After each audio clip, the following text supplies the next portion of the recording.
Celebrating 9 years of podcast excellence, the King of Podcasts Radio Network proudly presents The Wrestling is Real Podcast, because wrestling needs us. So they went for some younger talent at Money in the Bank.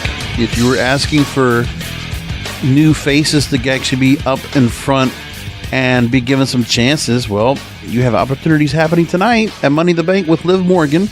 Not only does she do, well, instead of what Nikki ASH did last year, which, you almost forget that she was part of the Money in the Bank contract last year, right? Because it was so quick. Because then Nikki ASH cashed in Monday night after Money in the Bank to go ahead and use that contract to become the Raw Women's Champion, remember? But what happens here is Liv Morgan, she cashes in, or she wins the contract tonight in a pretty stealth move to go ahead and knock off Becky Lynch when they were both on the ladder together. And when Becky Lynch tried to go and knock Liv Morgan off, we know what happened. And then Liv Morgan, I didn't think she was going to go after the SmackDown Women's title. Who thought we were going to get Ronda Rousey dropping the belt tonight? Nobody expected that, so we got complete shock.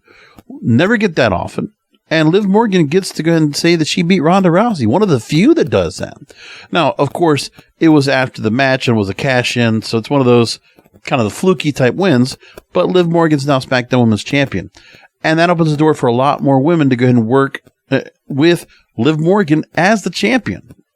And we'll see what they do with that. So she's going to be the one that is now the title holder. And so the Raquel Rodriguez or Natalya or Shotzi or Aaliyah or all the other stars they have over there, if Sasha Banks or Naomi ever come back. It's funny how they talked about how it's been 8 years since Liv Morgan was in the Performance Center. Yeah, she was there for like a year, and then towards the end of really into a good chunk of the NXT run was the 2015, Liv Morgan came out, and she had her time there. And then it wasn't too long after that going to the Riot Squad. And the trip that she's made, the fact that she's been there 8 years, and I forget how many years she's been on the main roster. I'm thinking it's been 4 years. I want to say it's 4, maybe 5. So I think it's 4. But still, she's here. What does this say to Ruby Riott? After all this time when she was in AEW and Sarah Logan, those two are the ones that don't make it through going into, becoming single stars. Instead, we have this right here, and Liv Morgan, for whatever reason, they decided to go ahead and look at her as the standout star of that group. After everything was said and done, Liv Morgan survived all the future endeavors, and she's the one that stays around and becomes a SmackDown Women's Champion. And they gave her December last year, they let her go up against Becky Lynch to go after the Raw Women's title. But it's really amazing what they decide to do when, as we always know, there's always this ridiculously rough way that they try to build stars when it's such a stop and start type of push. But they have been, I guess, constantly kind of pushing her this whole time, going back to September, October, somewhere around there. And she's been there, and she has been given chances around the title pretty close by, has been given some promo time, and then she's working here, and then we're going to put her into the deal with the Judgment Day storyline with her, and then AJ Styles and Finn Balor before we did the whole switch with Judgment Day. And then you also had the plan that, things were going to change around where Liv Morgan and Rhea Ripley were going to have to deal with each other probably after Rhea Ripley were supposed to go ahead and go after Bianca Belair for the Raw Women's title, but that never happened. Instead, we get Carmella to come in as the opponent of the month because they have to go and just do an alternate.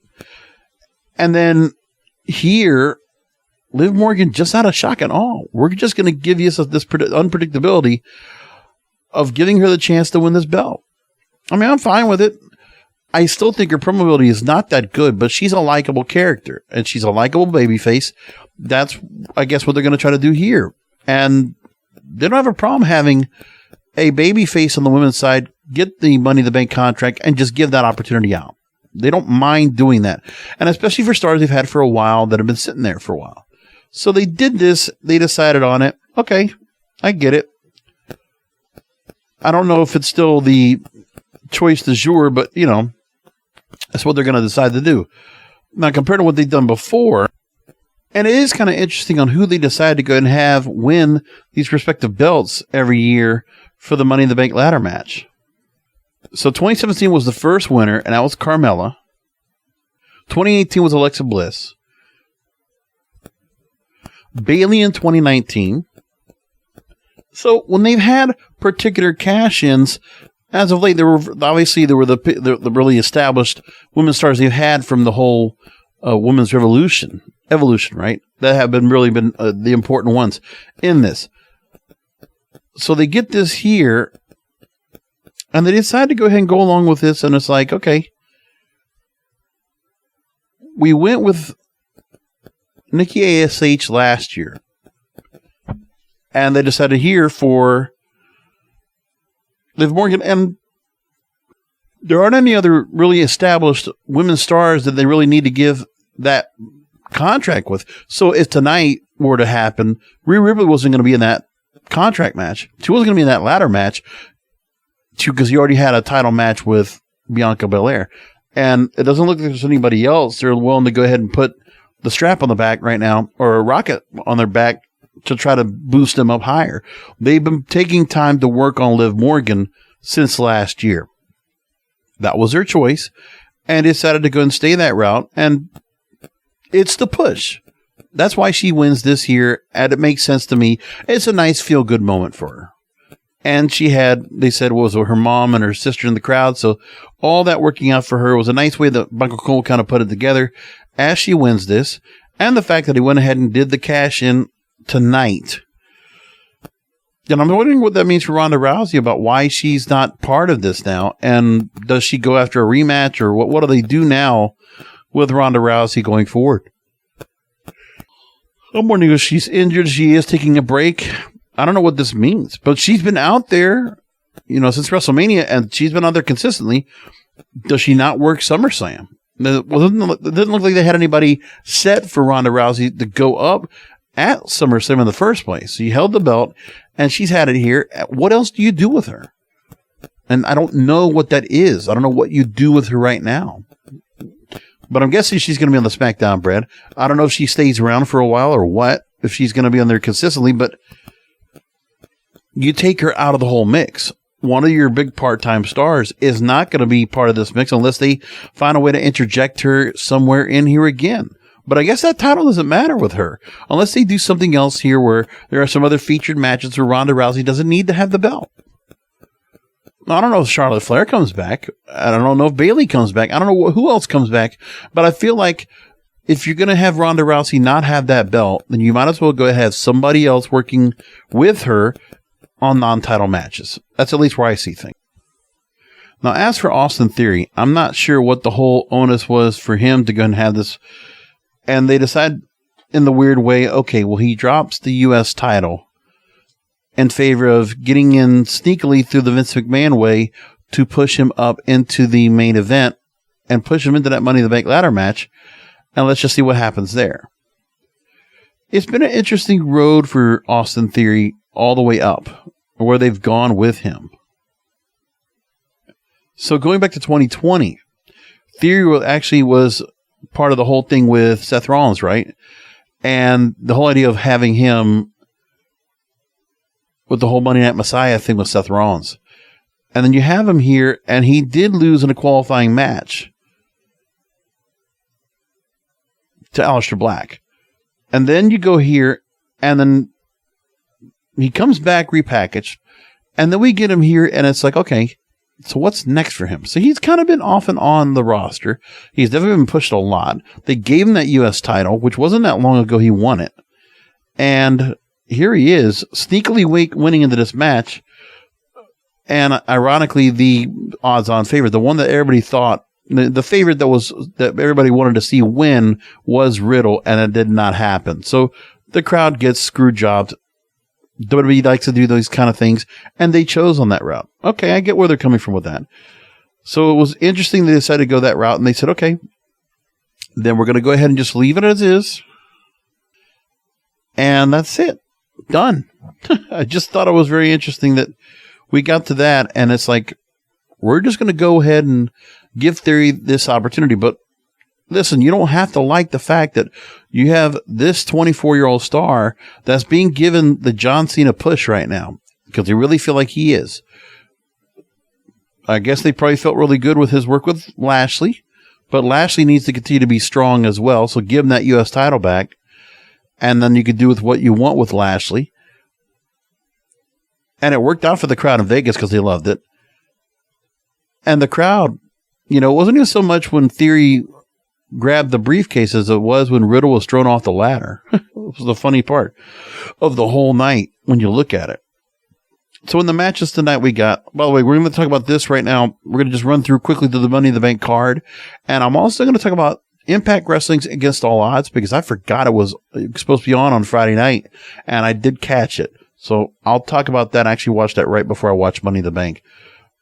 But I'm going to talk about Money in the Bank right now. Just finish this up real quick. So we already talked about Liv Morgan. We've already talked about Bobby Lashley and Theory. We already talked about Bianca Belair. There's a lot to be said about the Usos and Street Profits. And, we've had these two teams face each other a lot of times. That's no problem. 23 minutes, the longest match of the night. Or next to the men's Money in the Bank ladder match. And Street Profits can put a good match together. There's not even a question there. Montez Ford is still the standout. But that gimmick is stale. The gimmick right now is stale. When you talk about, I don't feel like there's anything much more. Like, I really feel like they're at the level of what Crime Time was at its best. And they're not much more. And I don't know what you do right now to change this group up, because they're kind of stuck in their ways. And, I feel like this is what the New Day represents for SmackDown, is what the Street Profits represent for Raw. So I'd like to see Street Profits much more serious. I don't think we're going to see them as heels, but I would figure they might fit better that way. But for them right now, what are they going to do next? Like, what do you do next now for the Usos as they're holding both of these Undisputed Tag Team titles? Viking Raiders have come back, and they're attacking. Now, does the Viking Raiders go back over to Raw, and then you have those teams pair each other again? We already saw them ad nauseum. And then what other tag teams do you have left to put together against the Street Profits? Like, they've done enough. There's not a team out there right now that is deemed worthy of going after the Usos and becoming a credible threat. And the teams you've put them up against so far, they've been over and over. We've seen Usos and New Day a billion times. We've seen Usos and Street Profits a lot. Like, what do you do next? Viking Raiders were brought in as heels. You have Alpha Academy as heels. What else do you have left? Because I'm trying to figure out what that is. Like, do you put a new tag team together to go against them? Or what? But the Usos have nothing else to do. They've run through the same roster of tag teams, just like Roman Reigns has run through the roster of the single stars. There's nothing left for them. And now, what do you do with Theory? Now that he won this contract, are you going to put Theory with the Rocket Pack on him, and he's going to be the one that's going to cash in on Roman Reigns? Like, if you're going to do it, you have to wait until SummerSlam, and Theory's going to have to be the troll antagonizing the bloodline that he's going to cash in. I mean, what are you going to do here? And then Theory's going to be all by himself, speaking on his own against the bloodline, or is Vince going to be coming out and representing him? And will Theory have other henchmen or other, cronies that'll be working with him? I don't know that yet either, but we don't have an answer for that.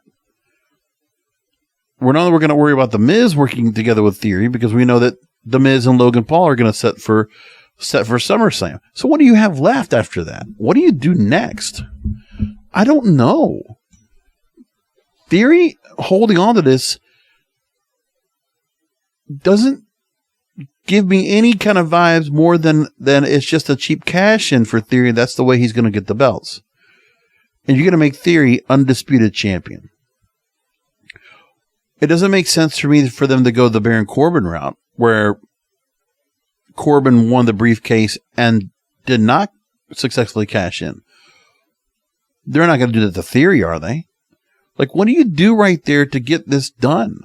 Because even if Brock Lesnar were to beat Roman Reigns in their match at SummerSlam, you're telling me that the cash is going to be done by Theory after the fact? He's going to have some help. So he needs somebody big and, luminous that's going to be there to help him. And I don't know who that's supposed to be, because it can't just be Theory all alone. Like, they were able to go and do so much where Theory was, kind of defending himself and doing what he could to win the U.S. title. But what are you going to do here? I mean, they did a lot of things to kind of screw over Lashley to get them where they were, to where Lashley finally did get the win and took care of Theory in 11 minutes. So it did take some time. But what do you do next? And then Theory, after an 11-minute match, a grueling match against Bobby Lashley, he gets to go into the Money in the Bank ladder match, and he still competes, and he finds a way to win after all the damage that Sheamus or Drew McIntyre did to him.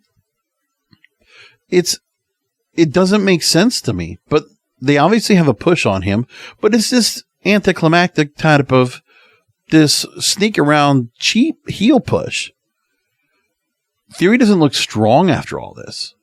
He looks weak, and he also looks just very devious, and so it's all by ulterior motives that he's going to try to win anything. That's how he did with the U.S. title, and the same thing's going to happen here. And also, he's not that much of a larger guy. He's not as big as Seth Rollins is.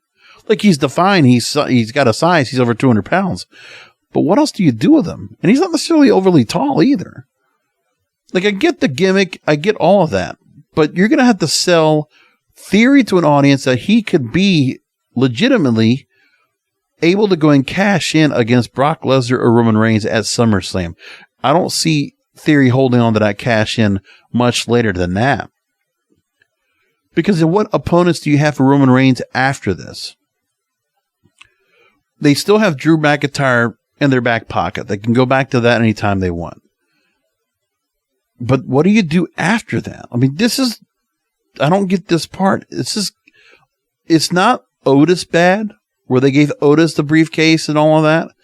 And they did that whole workaround to get Otis to not have the briefcase after the 2020 Money in the Bank. But what do you do here? I mean, is that something that happens where Theory has to go ahead and do something where this contract is in jeopardy and he doesn't get to hold on to it, and he has to do something where he might lose it before he even gets the cash in? What's the whole theory about that? And I don't know what that's going to be, but they have a lot of things they have to figure out. They decided to put this together.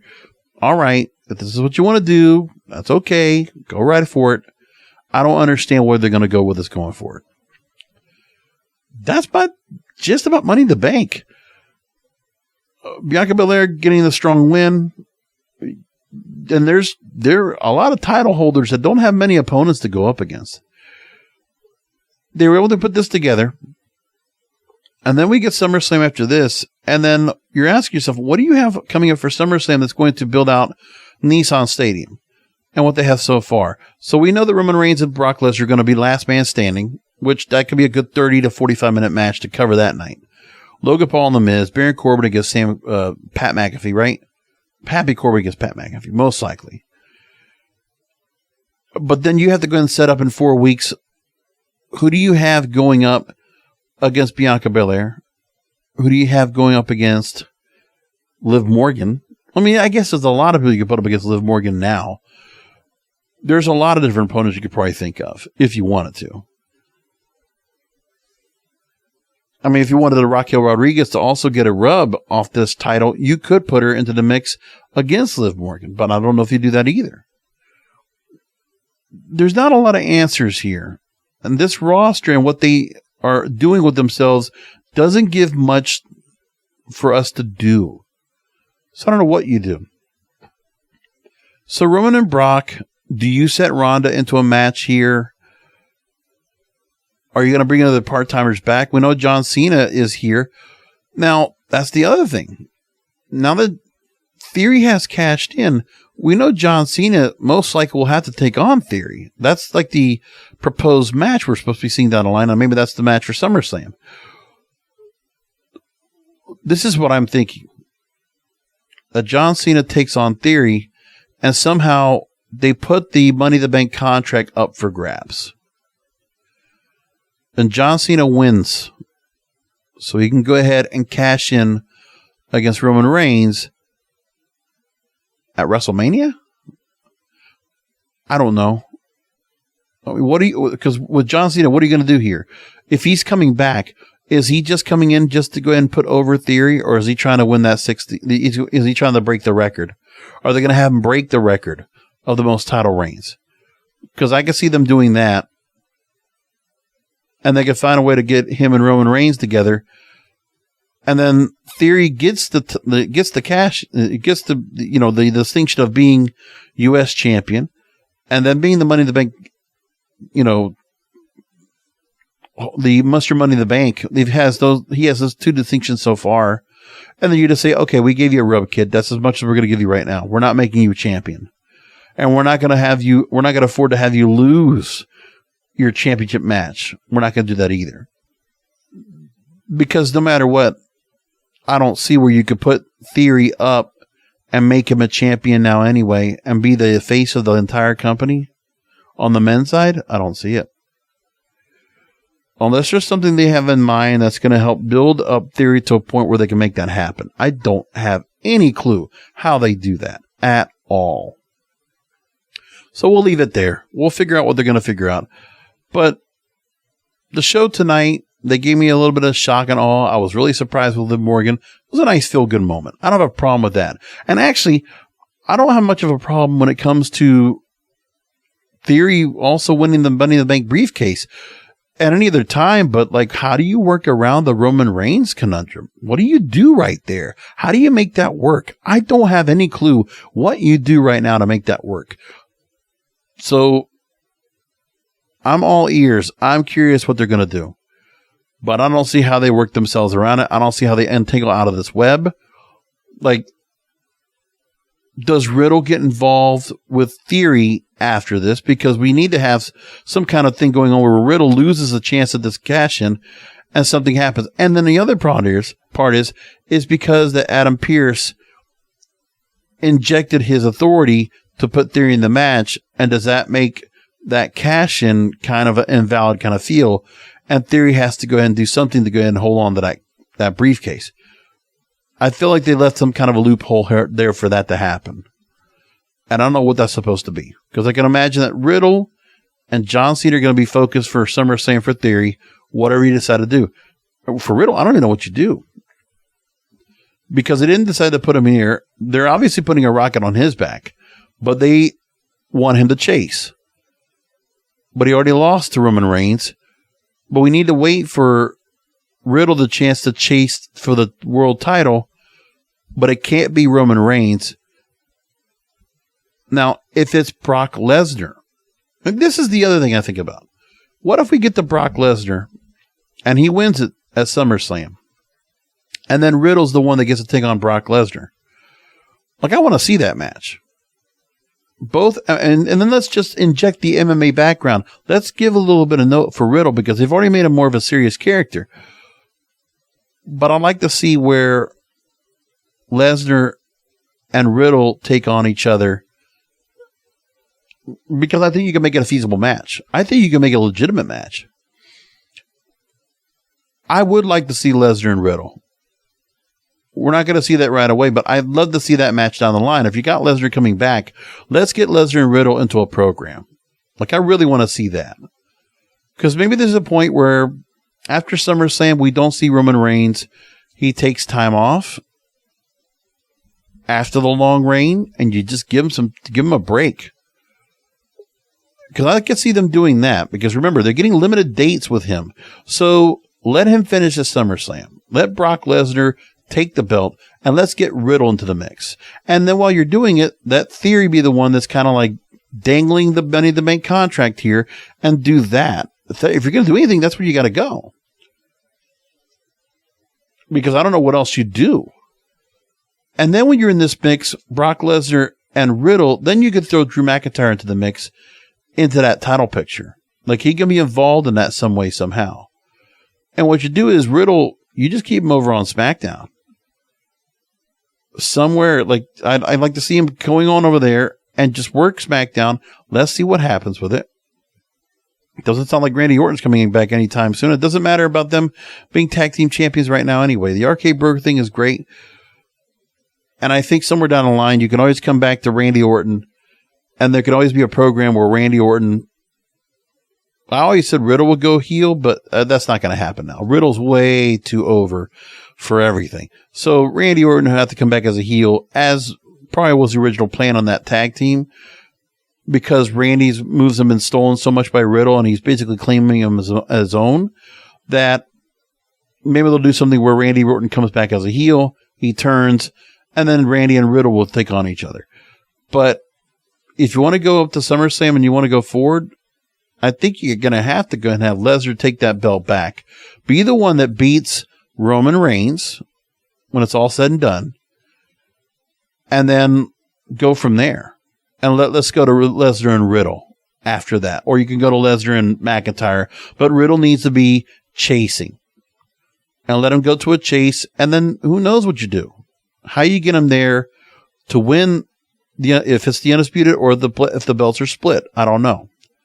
But we're going to want to get to somewhere where we get to that. Riddle should become champion at some point in the next year. Like, I wouldn't see by next year's SummerSlam how Riddle can't be a champion. Because I think he's just got, I think the momentum is all on him to keep being pushed to get there to that level. I really believe that. So let's move along to Against All Odds, which happened on Friday night from Center Stage in Atlanta.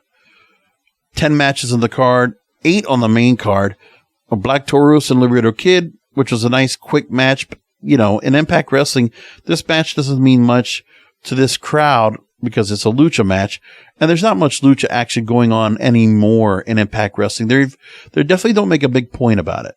Like, they're definitely much more, they're not into the lucha style, and they're definitely not too much into focusing too much on the Japanese strong style. It's pretty obvious of that. A Dot Combat match for the Impact Digital Media Championship, and Brian Myers wins over Rich Swann. I hate these type of matches. And I forget what they did another Dot Combat match where they're just using computer supplies as weapons. I hated this match. But Brian Myers here, to him and the Matt Cardona, and these are the types that won this belt, it's whatever. Like, I'm surprised that Heath hasn't won this belt yet. A very good match to start off the night with Motor City Machine Guns over Bullet Club. It's, you know, in so many years, man, Machine Guns are so solid and, I mean, consistently solid. And they are so much better together than the part. Like, Chris Sabin had a really good run. He wasn't bad as heavyweight champion and all that. Like, I like that part. But I do think these two together, Alex Shelley needs Chris Sabin. Like, Alex Shelley by himself, he's okay, but like these two guys together are chemistry. And it's really funny that after Slammiversary, we get this group, and then we get the return of America's Most Wanted later in the night, and getting that back, which is really cool. So I like that match so far. Ace Austin and Chris Bay are a pretty good tag team together. Surprised they didn't give Ace Austin and Chris Bay the win, but they gave some time, 13 minutes. This was a hell of a match. And they also didn't make it overly serious. I think they were just trying to do they're really just putting a lot of acrobatics into it and just making the match fun at some points, kind of like almost like a Young Bucks match, if you felt like it. Good tag team match. Chelsea Green and Deonna Purrazzo over Mia Yim and Mickie James. Team I wanted to see win did. And this is just all background from what was going on around the Queen of the Mountain match, which that makes sense here. And that's all this was just kind of a blow off to what a mini feud they put off of here, and that's it. A match you got to watch, man. Mike Bailey, Speedball Mike Bailey. I talked about him during Slammiversary, and this guy continues to amaze me over and over. How good he is, and it's unfortunate. It was 5 years he was on without able to get his visa to come to the States because he is really good. And I'm surprised nobody else has gone after him yet, but it's one of those things where Mike Bailey is looking really good on Impact, and I think his star is rising, and I think some other brands are going to keep an eye on him. I'll tell you this, that Mike Bailey is one of those stars, not WWE, but AEW, could absolutely look at a guy like him if they ever decide to go and pull the trigger on him. They could, but he is really good here, and he is definitely a standout right now for Impact Wrestling. And so, Influence, after the Slammiversary match, the Influence lost the tag team titles, and then here, they did a pretty good job where Madison Rayne could not work because of what happened with sustaining injuries at Slammiversary. And they've injected Giselle Shaw to be part of the Influence. And by the way, I did see the story where, for Pride Month, that she has announced she's come out and that Giselle Shaw is transgender. Never, somebody would have told me, I would have never noticed. I mean, I guess in the face, you can kind of see maybe some of her facial features could kind of give me a tell, but it's like Nia Rose, Giselle Shaw. I just didn't notice the difference. I'm like, okay, good for her. That's all I got to say about it. Good for her. Okay. But this match was pretty good. Rosemary, Taya, Valkyrie, loved them together. I want more backstage stuff with them. Plus, there was an interesting part where they were talking about how Havoc was not part of this match, but they always want to do a six-person tag, a six-woman tag here down the line, where Havoc is being called out from the inner realm, and Father James Mitchell, where Rosemary's trying to ask her, she needs Havoc to come back for them to work together as a trio against the Influence down the line. I guess that's something they're going to do at Bound for Glory down the line. Anyway, in October. 10-man tag. There's a lot of stuff going on here. Heath, America's Most Wanted. It was good to see America's Most Wanted with Death Sentence as the finisher to finish off the match. And they did a thing where PCO now is like persona non grata in Honor No More because he screwed things up in the last 10-man tag that he did at Slammiversary. And then PCO does the same thing here where he just kind of goes off script, where instead of hitting a move in the ring to help out Honor No More, he decides to go ahead and hit a bunch of people outside the ring to neutralize them. So PCO going on his own, and I guess PCO is going to be knocked out of the Honor No More group. That's probably going to be the plan here. And then where will PCO be if he's going to be just like a strict Impact guy? He's going to be brought into the other side. What do they do with him here? I'm just curious what they're going to do with that. The Clockwork Orange House of Fun match. Moose and Sami Callihan, these guys again tore it up. Moose likes these extreme matches. I don't know what it is. But Moose gets his win back. And these guys were just at it. And the other part was in the Moose Sami Callihan match, Steve Maclin helps out. So now Steve Maclin will probably be the next opponent for Sami Callihan. They'll get into a feud next. Great. Steve Maclin is doing really good right now. And this is the kind of thing, just like where Trey Miguel gets the rub, Sami Callihan is the guy you go to get a great feud and really build up a star. I mean, really, Sami Callihan, for his credit, this guy is good at helping to enhance talent. Like, he is one of those guys. And he has done what he's asked, and he gets to work some really good stuff. So this is really great here. So they split up the feud here with Moose and Sami Callihan. Sami Callihan, Steve Maclin go into a program. Where does Moose go? I don't know. Like, he already got taken care of by Josh Alexander before. I don't know who Moose takes on next. Like, we need to keep him strong. We need to keep him in feature feuds. Where do you go with Moose next? That's where I want to know. And then Jordan Grace over Tasha Steelz. They used Savannah Evans in the whole rematch here where Tasha Steelz had a good match. She's great. And Jordan Grace, having this belt again, works out for her. Did a really good job with this all together. And Josh Alexander and Joe Doring, by the way, a different style of match for Josh Alexander in a 16-minute match. And Joe Doring, what a throwback. What a old school Stan Hansen kind of of course he's no Bruiser Brody, but he's got like the Van Vader, that, just that Scott Norton type of feel to him. You know what I'm saying? That kind of wrestler.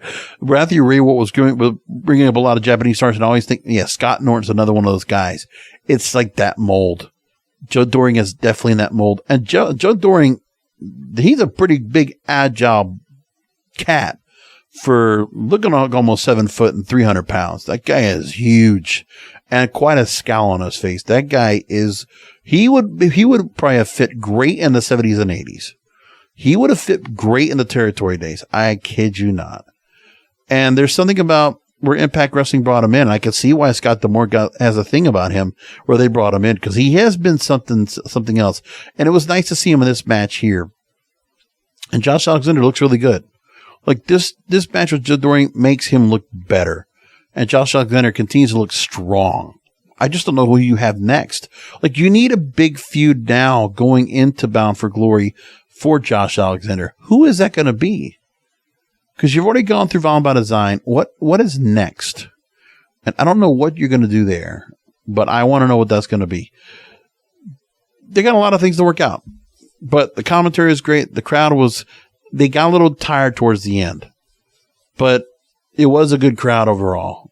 And show's good. Listen, we got, the digital media title. That's one title switch. But of course, these Impact Plus pay-per-views, they don't change titles much. It's very rare.